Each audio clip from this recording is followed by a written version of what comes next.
Kopwemuna this way chocolate drink also do here any enso special ice and also ensuo emu ode enemu eya krojin and afi special drinks and also mu gwahodo dope bia no wonbema obi ato sa enwuma koi ene aboafo enkaye na akabom aso yasene ID awie prompt kaseboy ebramo sanso ena DSTV channel 360 kasebo no yetwa eguso midday ede afia educhumwa mrosa me ena awiem de prompt kasebo no ebramo afi emu ensam akasa enie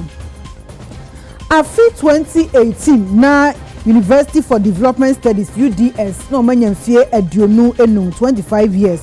na na dan kwa ekufado eko asie bi me no kokasa ye shebo na bo shemu no de to dwa so beboa amomo atumi asidan edan no eye silver jubilee building wo mo asie wie amenam so na adan kwa ekufado akwakoye amamra wo de abie ano kama pa. Today we inaugurate the silver Jubilee building of the University for Development Studies, which is further proof of the responsibility of the Akufo-Addo government to advancing education in Ghana. I vividly recall standing here in 2018 during the celebration of UDS's 25th anniversary, my first time as president of the Republic. It was a significant milestone, and it was then that I made a pledge to support this university by providing a 3-story building complex. This was to house lecture halls and offices, enhancing the educational experience for both faculty and students. Today, I'm here, proud to have fulfilled that promise. Standing before the Silver Jubilee building, we're reminded of the journey we have undertaken together. This building is more than just a structure of brick and mortar. It symbolizes our shared vision for a brighter future, our commitment to the pursuit of knowledge, and our resolve to the development of our country. I would thus like to express my sincere gratitude to everyone who played a part in bringing this project to fruition. To the Ministry of Education and the Ghana Education Trust Fund, GET Fund, I say a special thank you. Your support and dedication to improving educational infrastructure in the country have been instrumental in the realization of this project. I thank also the chairperson, my good friend and colleague, Dr. Wayo Seni, and members of the governing council, the vice chancellor, registrar, faculty, staff, and students of the university in helping to ensure that the project stayed on track. I further extend my appreciation to the contractors, Buildex Company Limited, the architects, and all the workers who put in countless hours to bring this vision to life. Ladies and gentlemen, education is the cornerstone of national development, and it is through institutions like UDS that we can build a prosperous and inclusive society. My government has expended considerable energy and resources on the education sector because we recognize that education is the most powerful tool we have to transform our nation. Indeed, the considerable budgetary allocations within the period,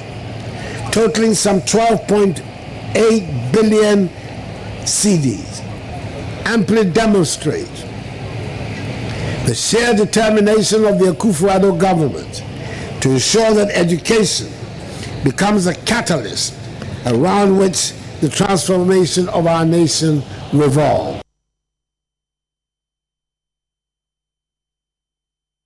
Awuzanfo yet wakase bono eso say ayasabia ene clinics ahodo ewo omemu aban AC nanso onsimie no apodin soafo Dr. Bernard Oko boy akasa ede atodwase aban afini pem se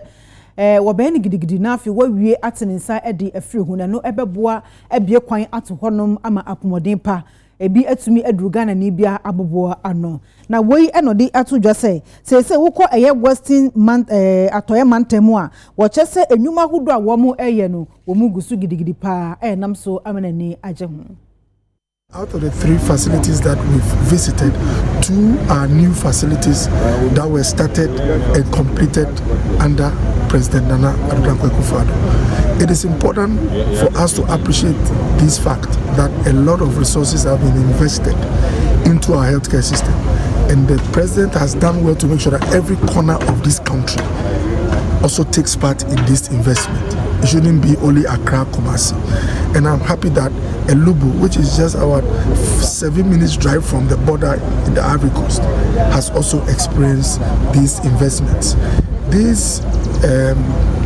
Elubu facility, together with Insuahem, the one at Bokoso and Mpoho and the rest, are 6 facilities in a package that cost about 29 million euros that were procured under President Akufo-Addo in 2018. Once we create the right environment, there's a greater chance that patients will get the best care. And we are not focusing only on equipment environment, but the people who work in our hospitals. We are going to collaborate with private sector to build accommodation for staff. Every hospital should have accommodation within the facility or nearby the facility, so that this business of going to high places way in town, where issues of security, sometimes robbery and all that, will be a thing of the past. We are committed to Western region, obey the matter. Now, what's the government? Is a big government. I'm the major part there. CCR baby yedri, let me be a project yedri. It's a baby. The baby sir, or ya ban or sabi another aban. Now obey the major man. In time there, the me a Jumaka CAC. The BMD Kwako about 2024. I'm the major Sefata. A pede yensa Canada, yes, a commonane, eme. Yes, a Canada, you abandon binuma want to Sonya Madu, Yenma Bana want to Sonya Madu. Governments are big government. In time, the major that might be a country, see there to Edema, if you want that. Teaching hospital, no obey, no be an old for so. But the Mukani to Tunanko Fu or criminal. What did the other Utra or Western? I bet no, Abana Robert on Yapi. I seem to say that a start to be a precona navy. BBI process. In Nasu the neighborhood facility, Kasa, Otsdam, and another Dankwa, Akufo-Addo Naban, or Yam second attack in the Western region. Funa, teaching hospital. And see, in Penny Airbo, and a couple of men are housing, then the answer of my pain, the Nabizichi, or flag bearer man, patriotic party. Nagana for whom you pa, wash I say, or Western region, and not only Western region. Every region in Ghana be even the new regions grow in your hospitals have no commitment. I will indicate that we now be hospitals so that yen man free now one apemzen recipe. Awuzanfo yet wakase bono eso Dr. Matthew Opoku Prempe wono ena ebo Dr. Muhammad Baumia echidom eset running mate nanu a wakasa ema nano ekotia osagefo Dr. Kwame Nkrumah men nam so koka se momo Kwame Nkrumah no ene Ghana fo amfa ne ho anche no omo ekeka bi che ne papa pa se na enye asam ketwa nano ana kanema mpanyi Owura John Dramani Mahama no so ekasa no wodi tu dwa se senka Dr. Kwame Nkrumah ne saman atiasa na mpo ne saman e wo hono ma enkobechi napo adwetwa na nisu ye pa asemi ahye napo ama napo nsu de atodwa se senka Professor Mills a wanya ne ba bi ko senko no nso atiase anana mpo se ne saman e wo ho ne saman atiase a enka sabre kanema mpanyi Owura John Dramani Mahama wono nso ya chinatum tese ya jeli ne kura dada Dr. Matthew Opoku Prempe enebo Dr. Alhaji Mahmood ba omiachi do media ko December bosu abatu mu na opanyin na probo akoko piem wasantemantem wo hwe ni mu sa abatu mpusu abako ba ko aduanan so wasantemantem no obebo apro ho no nyina na opanyin ye ne Ghana fo akasa ne kasem na wo chirim se wo enka ne Ghana mampanyin John Dramani Mahama mumu Ghana fo eda sumu finsha polepole nan na nipo bitimi abo na Ghana ne matima dane na Ghana tuma fa no tuma padi fra no Dr. Alhaji Mahmood ba omia yempe obia oba be ye Ghana basa ubusa le se kania ni wa o se mo charge mo mobile phone dodo e se mobile phone wa Ghana e di 2016 o de ba ko miensa en 9 ansa de dusa beboa esus kania na enziso ya papa penyi akola ko o se e peduma ya o se onye magician na ye to aba ma ro ani ron ka je so onye magician ye pe abayo oba o de adwuma beba na mabunu ne baba o wa de obanye bia ye maka mese di odi do ma abachi okocha Ministry of Education fie 9 di odi Dr. Baobiachi friend Dr. Prep okocha Education fie 9 mama ye magina sancheni na ka check na for di obi aba o ye beboa ekola ko sko mo nya truck otra ye busa o se che different photos ka enkoto truck why am mo papa I don't know ka to so e funeral I don't know catch us all the floor. Why the number of who said I would have quite short because they are going quiet. Because they themselves Ujaya Kuno, if you come in one day. So a war on Canam. But since I told Mamma, a war on your day. On one a car, you're a car. Run a car. They were. Nanui or Taco G. Micah. One person, Papa Gelcha Ghana for no. Or say, Kwame Nkrumah. Esa mai wo ha aka me na po ko ba bo mo sun me so be ka cha ne say President Mills esa mai wo ha akodu do ma mo da prison me shebo me ka me sa case so say Dr. Baobia na e di na chi no onye obi o ye corrupt oba amanyo semu no ye sise the investigation bi ase ko hwe adwuma o yem o de corrupt so oye nukre gifo de nukre e Ghana for na be kasa Omemon Kremofo Penyimpa National Chief Imam Sheikh Osman Nuhu Saributu wakasa edi atun Kremofo enim se eni de mada ebre anobrano no omomodin ase etuo eye tax obetua ewo memu na no betumi aboa ama omen penyimfo atumi anya bi edi ayemponto djuma hodo ewo memu na no achi wasanso de ato Ghana Revenue Authority for enim se akonya kakra bi a wo mbenya no omomodin ase woni enkramofo ebesi nkonwa na wakyerɛkyerɛ wo mu die nti a ewo se etua etuo ewo memu na no betumi aboa amomu edi etuo etua so yi. We are grateful to the authority of the GRA, the board chairman and the Commissioner General and all the board members and the staff of GRA for placing a courtesy call to the Chief Imam.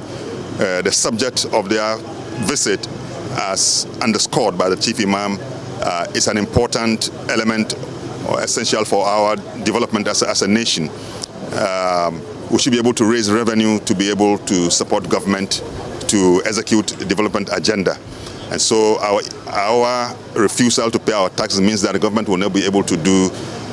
But this subject of tax paying also has its equivalent in Islam, and it comes in the form of the payment of our obligatory charity, which every Muslim is supposed to pay every year. Those who have the wherewithal and they have been able to really make money. There is a percentage of their wealth that they are expected by obligation to pay in order to keep up the well-being of the less fortunate in society. So as an equivalent, we can also stretch the same logic that helps the community to grow and to develop by calling on Muslims. The Chief Imam has already spoken and calling on all Muslims who are well placed in their business and they are working to uphold this national obligation of paying our taxes, because when we pay our taxes, that government is able to generate the needed revenue to ensure that all our roads, our hospitals, our airports and all those other needs of our society are provided. We are courting Ghana, and we've identified leaders in Ghana that we want them to be ambassadors, to be our partners for enabling us to sell our story, that you have a new GRA, which has a new direction, a new mission, and a new way to achieve its mission. Basically, now it's about partnership. And it's a partnership because you must recognize that if we want our country to develop, then we are the only people that can develop our country. We must be in the forefront of developing our country. Nobody will love our country more than we love our own country. And it's totally unacceptable that when you take our revenue, what we get, to put this, only about 40% is from taxation from us. So if only 40% is from us, where does the rest come from? It was 70%, about 86%. We have to borrow, we have to beg, we have to get grants. And you cannot, they say who goes are borrowing, goes are sorrowing. It's not, and we must realize that we are government. The time of them and us should pass. That we are government. Whether you are in government or you are not in government, you are part of government. And therefore, if you come to that realization, then and you pay your taxes, then you can also demand accountability. Amen. Amen.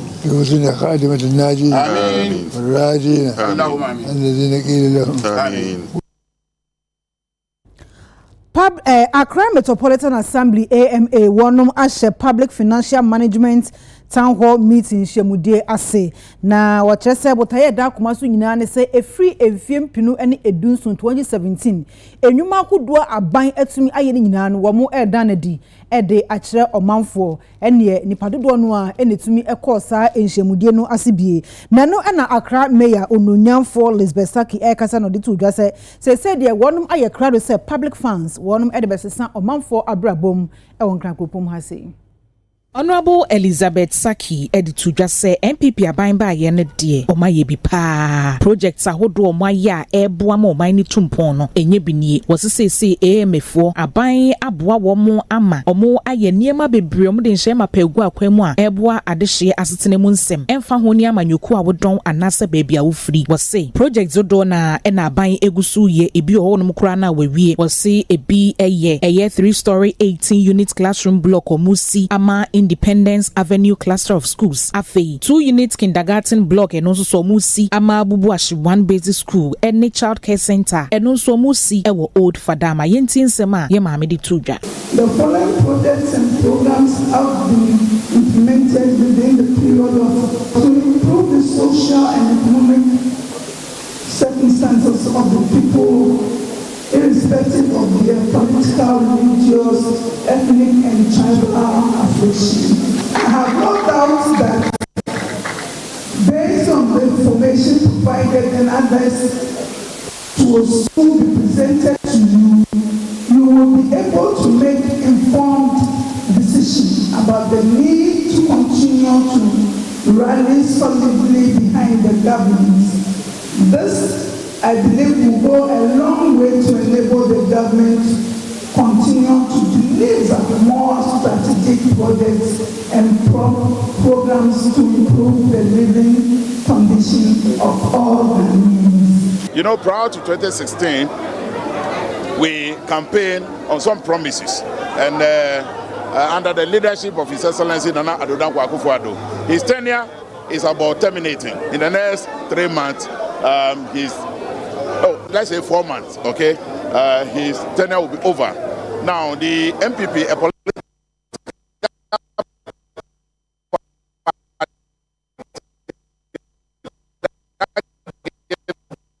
to the government that we have now, we deem it necessary to render accounts to the good people of Ghana. And so we are seeking their mandate again. And so there's the need for us to tell them what we use their mandate to do, for which reason we are asking that they renew the mandate of the new patriotic party. Except that this time, it's under the leadership of His Excellency Alhaji Dr. Mahmoud Bawumia.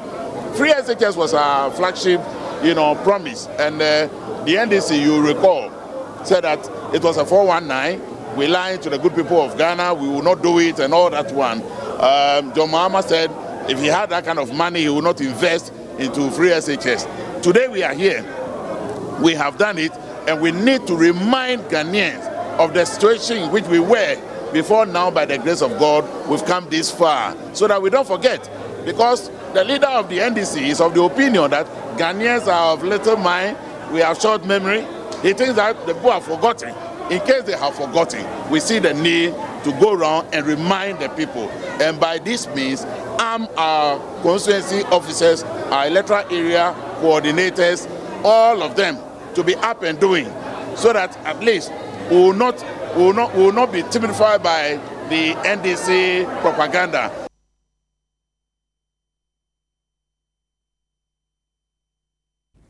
I was on for young Kwamano so na yeni ensem Johnny Jacob Kubi ento akase bonus no bekasa ede efri go mua dominance na amanebo efri ho abeto ya pono so etrese emrantie ennan bi esusu ye pasom ya kronfa wenfo bi o makoto ahye filling station bi so enra enwumre nonso abo apa ho sima eduasa yenko ahoma no so na yeni ensem Johnny Jacob adwetwe ho nkomo na wonkyere mu ye entre Jacob so teme ka ma he me yo so me ba to akase bonus so yo se na odi ka kan ne sa fefe na tie enura enyime aba ya bo be se 7:30 pm ho no na eye filling station bi a ewo gumwa domrase junction ho mo eye star filling station na star filling station no mini aba edu enyimira oho ye hu pa yi oho ye sum pa enya takuma street light bi a eni ho de wo ho na eye de ewo filling station ho no nko a na one of more filling station o kire mu a eye enura na je 7:30 no omo ho na eye 207 bi ebegina wo ho se obeto fuo nta bi omugu so omubu no anche na moto ba ko so ebe park wo ho ono so ebeto fuo prekope na omuhu se eye nkrofo a yesusu se omo ye anrobesi epiefi nremu ho omu demika omudu wa no mo start sani etu ogu wem pay munda phone bring the money say omo ho na omo to fuo ni nyina no omo da fom e ma omo yiyi omo hu sika nyina e de koye ase omo wie ye no na ka 207 no nkrofo a ewo mu no anka omo koto ahye omo so no omo age omo hu sika nyina oho e na driver no so e de akukudu eti aso wuu e no omo di cheche mu a omo de koye na omo wie ye so kra no na mranche no da so sani etuo edi guwiem na wono moton fuo no wo hono kire mu a sika akonfo no gi fi omo nsem no 3,392 eno mo saka fi omo ho a omo di eganeko mini o ka se domrasi police for egusu nsem no hwehwemu Jacob mo ene wa manebo I was on for nsem Johnny Jacob Kubi amanebo ena ode akoguo ni yeto akasebo no so na yakọ ensem foforo emu amanebo abeto ya apron so HSN mashibedwani ema aguna west abato mpesua so anedi ene maami Cynthia Morrison wadi atudwase afi abato mu no begina kwantenkro independent candidate na no ena adwadi forma a wonum ewo aguna so aduru wo mobuafu ma me papa ewo decision anampo ginasi a eja wasie no Edwadi form mo aguna swedro editu dwase eye maami Cynthia Morrison a wasigina yeso peso ko gina se kontenkro epre emrahye bedwafi akonya ewo aguna west abato mpeso aso no ebe ya wonsesa na adwen na edimpa waje wo kromu honom ene niema a waye de aboa wo mo no ombetimi ahweso edi akai ne da aduna yiza ye gbom ma woza manu ahemfo nananum emma hemafo woza manu mafefa nani bela sha yasen ontunu boase oyoba peni nongu na kumanton yem nontina se na yidina nka ho na wanya ndama gbom ma ayiza edma no ebati sonoro so dia waye na mo si ye unipa foforo na yese onta na chi ni yentume mfa kristemla sadi oba ya yenso ye ta na chi mo tume nwini no onja de oye nyina no meta kristechi na kristo nkọ nanim asema ye wokache na ne se awro ka mbu no ngu fom na ntinase no be foforo sombla ono wa be ye bia wi a obi foforo sombla ne ye nkọ ye ni wa ye dwuma nkasa ye kasa wan ye dwuma MPP enyi wa be so edu ha wa be ye dwuma sinsintia wa ye ade nkasa nsu chebara mo obon enwechi ena oba hema woda aguna so edu dwedi forma anno maami Charity dankwa edeto aguna west MPP abato mpeso aso mpanyufo ena afei regional ene national executives for the nyina enim so obesre se maami Cynthia Morrison omune no nkasa pa esanse MPP amanyoko no aboa ne yie pan to so ko gina se kontenkro epre akonya na cheso ne party no eni ne yie ya nyu obi afro anko bi baba yenye obi afro anko bi baba na ya say ba ku fo di edwom nya densi ya ma me no empanimfo mo to sa asam wo ehu na mo to hu na mo mra go rest emetwa mo ni hwa yan esa adwam di fo ma ya wodwa yi mu no se aba no free yensa ye free ya sit so wa ha say ya empanimfo ya raba wo bia wona say ya de wo kro wona ya de wo kro iti sa wa ma ya batinta skoko a kira wa guna we sesi agomba yenya abre pa yenya abre enna ya da gomba yenya abre obromagbe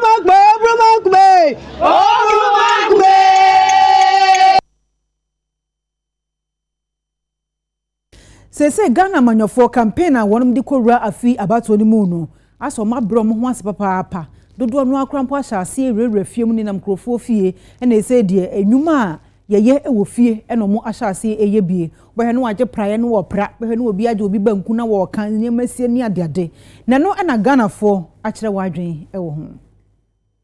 Abribia ekeka komre wose yeto aba ene yamanyofuo yi obehunu se omo house to house campaign no omo ye no ene omo kwoto so obi ye bibi se bia nipa ni siniema obo obi ti owo fufuo de wo ye bia omo nso beso mu bi aboa nipa no amana ye na saade we no akwa kwotwetwe nkomo bebre aba enti UTV kase ye nso yeti Simonten so ene Ghana de hye bi twetwe nkomo bi so omo se anye bia sa house to house campaign na amanyofo ne ye a ene owo fufuo na omo beso mu wo bi wo siniema ne abesi bi wo bitini abesomu bobi no etimi sese o madwen emomoto abama nipa nana yentie nsem a adehye de tudwa o da bi e de enye kama so hu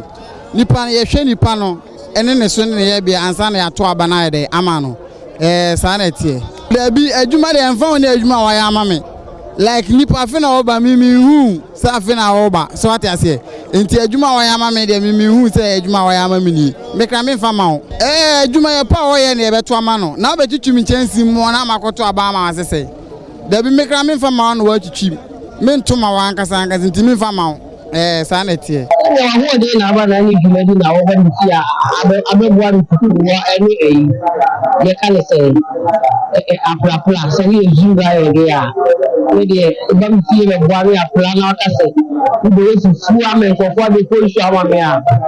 that's not say am mo me wie about to de ba me ni so adaka mo se me fa na bina ho aje ni na be sama de wa wo pe obi wo obe ye ama but on bo tu ma wo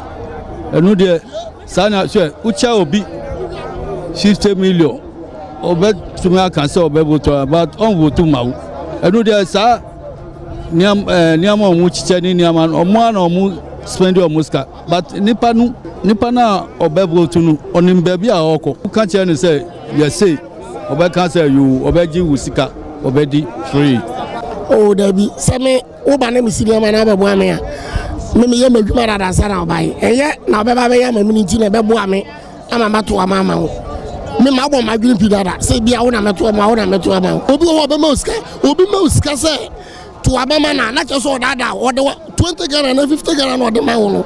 o de to wa adwene ese sense ka ro de ma wo no nya power o beti ni nyina ete be wo mska sa meto wo ameto ma wo because me sim adwene pi dada na minim na koso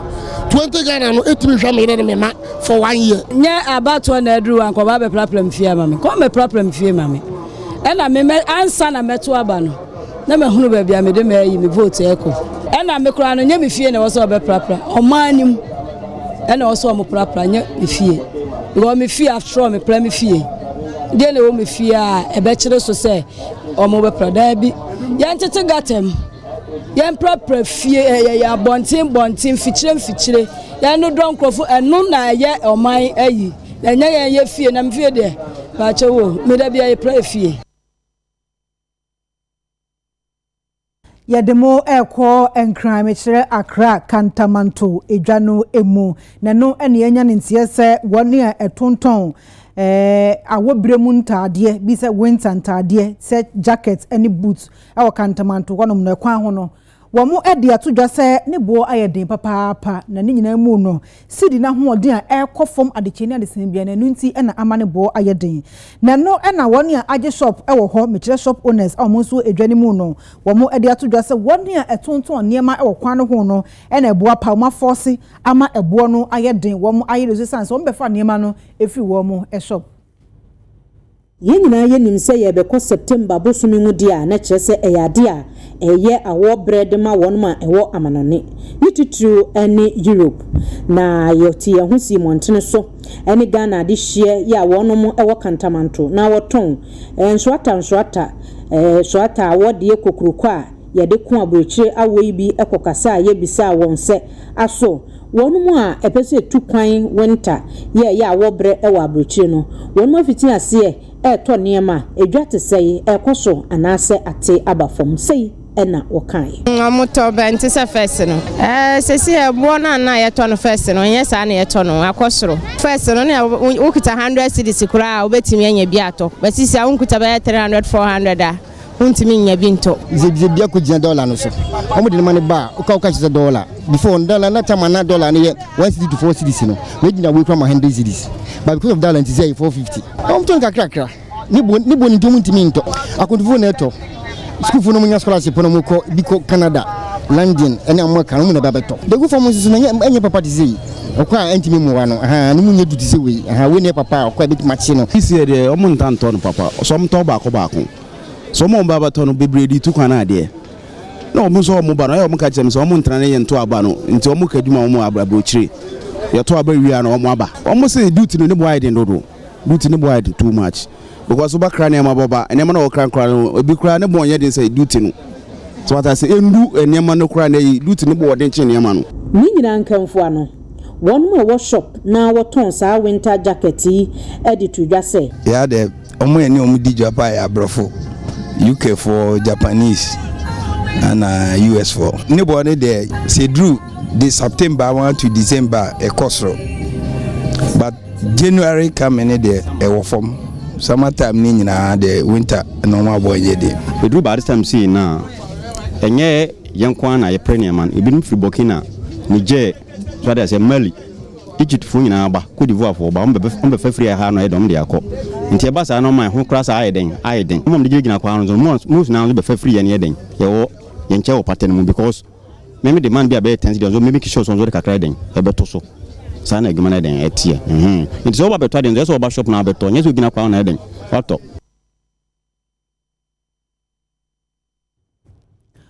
for your talk as a bonus so akọ ensem foforo emu yenya ne ntie se Ghana ha se railway network no enhye da enko ye kura na no na Ghana fo binum ene youth TV nsem trofo atwetwe nkomo amomo ede atudwa se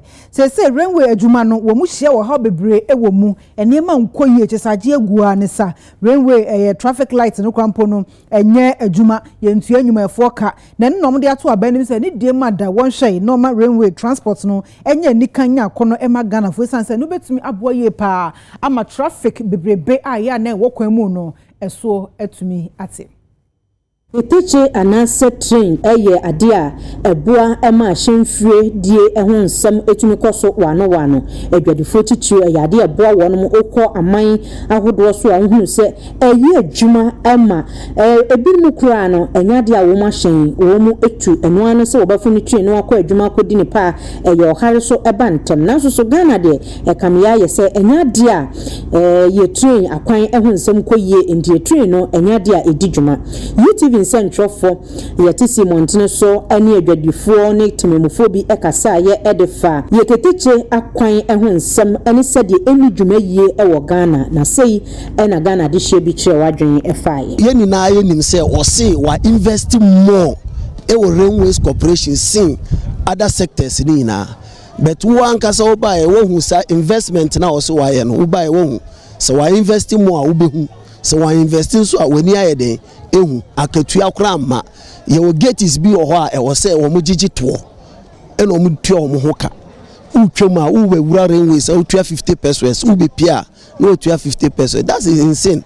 wo ko kan se ya ye se wo mpe aban railways Ghana Railways Corporation ha kantamanto ha inti e wo se mununu mom wa na dada no kɔ baabi because ɛmono no wɔ ha obiara bɛka sɛ ɛna ma mbɛforo we de ɛmono ɛbɛyɛ ma but ɛnu mu ma akɔ afenya side hɔ ɔmo de na akɔ hɔ ɛna dada no mom wɔ ha na dada ne de na ɛbɛyɛ wɔ ha aban hunu sɛ ade no adwuma na nkasa no ɛyɛ Accra ha na ɛsase enti wɔn na nimla ha na nka railways foforɔ na aba no ɛnsase nye adwuma wɔ ha sei traffic light a control ade na nkasa asɛ 20 years ni obi ama ho so oba be dwumadie na so odi sika hyem a ɔbɔ ho ka no ɔmfa na nimra mehwɛ sɛ dwumadie na so ɔbɔ ho ka ɔbɔ din pepepepe no ɛte sɛ railways no ade asɛ enti ne sɛ aban bɛgu no dongu no so ɔbɛyɛ so de ɔntine nie de ɛmɛhwɛ kwan so ohwɛ ka Ghana ha wewe nkwa betu ama ɔman ni sika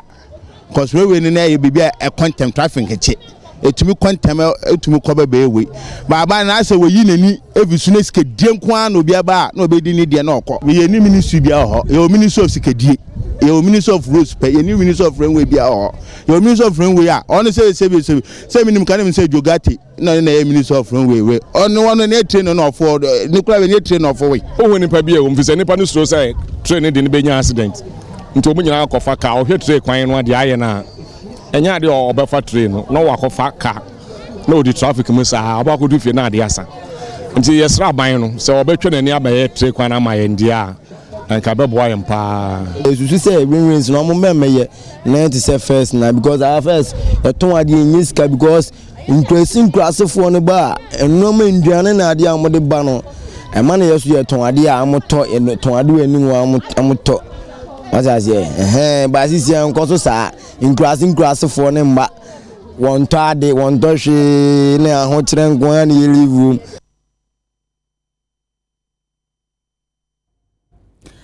sɛ wokɔ ɛyɛ kasoa kwantempɔn so a yɛnya ne ntie sɛ ɛhɔnom nyinaa ɛyɛ sɛ etum nkane ani kwan so ɛnam so amedu anadwo na wonam hɔnom a na sɛ wo bambɔ ho nsɛm no wodi ato ɛsɛn mu ɛnam so ama yɛnsɛm twoni a wɔkɔfa nsɛm efiri central region finfin mantemba Jacob Kubi akɔ apro ɛwɔ kwan so sei ɛna ɔde bae Amade sɛ mama kwa ba ɛde United Television so Midday di Jacob Kubi bia midnight sisi ye inyesu amanfom a eno wo ye gasau abeto empathy so na ohwe me sa benku so say a eye inyesu amanfom polikele na ka ohwe me sa mi fa so a eye ECG for omo office na ewa hayi na efi mechi say ni so no eye ewutu senya east eye kaswa na eye me nimtin tan so say ni so no eye efi hamo ko eye togut Accra na efi eye togut ho mo ebe pie mu ewo eye kaswa ha sei no e say enko yie kwa ni nya ni say esum kabi pa ene ewo eye ekwan ni fifi ekwan ni fifi afan sei no eye ekwan a ekọ eye nkran ena de efi me sabeku ni no ekọ kaswa fifi no de bia adehye ejina edita ekwan ni mu no street light ba kokura eni ho mo empo eye advance kwa no kwa po no omuchire ma eye street light ebo omo ni hu ka say street light ba kokura ni wa eye duma ewa eye ekwan we so ye ba ha say ne adehye no ebe kasa na say na adehye no ede to UTV eni no me fi eduma ba abo be 7 me twum a je say me gina o sa zakas na agutwum street light so mbo ase di me twum a me bre bush house pa nti owo ade we mu a obeside hu no bo wa na wana kawana bibisa o ti ase nyina so mo bedo street light no so ambo anti en sheda hu kwan ni papa e be bra se twa kwan ni be bra pa esum na wo kan no to be frank e haye papa first na kai se bonkrofo wa ha nti amase se obi aduru ha wada no ho so if se be kai se ni to aso no wo be twe na se kai no esu twa kakra na odie mu katwi eno ni ade e wo ha pass si wo hwe baby a hospital yi na wo hwe baby a Iron City wo na wo hwe sumo wo ha na mi ani mu krom e ha twi street light no so no yetu aka ye do reference o koto prepaid ya ye ti free last no enche bi are taxi driver you be share container bi mu ha mi say o so vi obi owo hu esum ni nti no obi who say nipa ni twem but nipa na so no abandon because of the swimming no go show obi contain them and very dangerous the swimming high street light na so ne dey you can say high pa na yeboa enu wunti no nkofo anajo obi timi de ball abeto gata na e pavement ni no from hanyina senka light no wa yeduma saka nipa no at least so the ball na e ba kora bo say light wa anti no hu no Edwa yume na utwebu dia ya na uyem hihye kaka because ahefu na kwan so enso wa ha se efodi mu enti light nso ni ya utwem na se ebia obi twem ko na wo wanka ho a we hu ka no se bia ka no bebo tobut eko kaswa bakupo nya ejuma omo chiase na eba kama baleta onu nyina be se expect se ebia mpenifo na mo consistency we no mbeba na wa ye no fefefe but o sha obi amba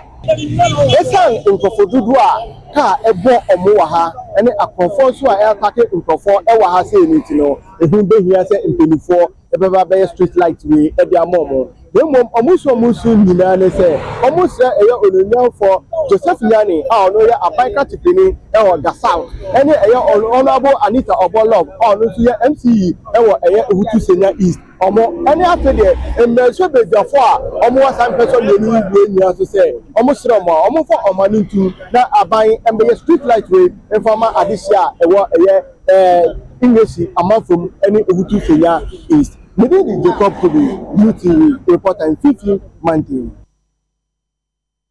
Yet wakase bono eso adishia wam ewo sama eno ewo elembele menslimu ewo atoye Mantam Western Region. Wonum akasa dia tudwa se de omanfo binum e community mining elsai Tabulu River no eyade a eteti wom ne ha adwiye pa. Wom chese community mining no abeboa wom ama wom mofra anya nwuma eye na so kwa bi so no esan edi wonum ewu.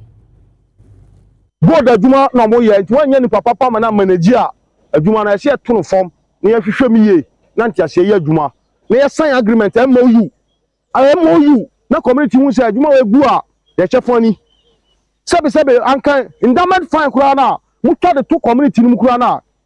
eye yenim se adwuma na mo ye no e kire bi nsu susaso ba mo tumi aboaye na sa de mani na no mo oyima anti ase se be koso mi adwuma no mo bi mi ye waka community mining me campaign for no ye no e share reflect red and green we no ye na ye campaign for ye kire ya dwen eso ye kire ya dwen a onfa nti adwuma we ria pete gugu o omo nkata so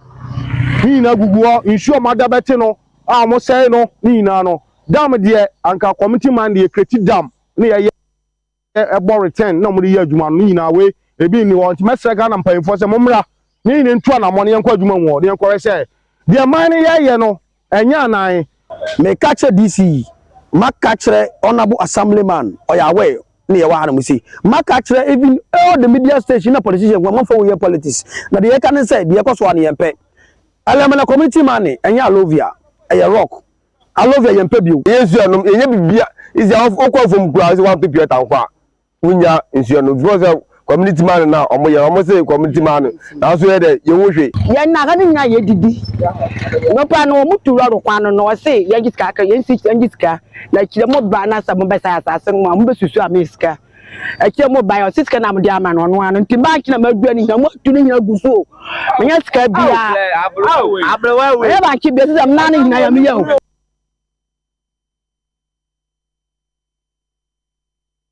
awusanfo agudie mu nsem na edruso ye twe ho abasisia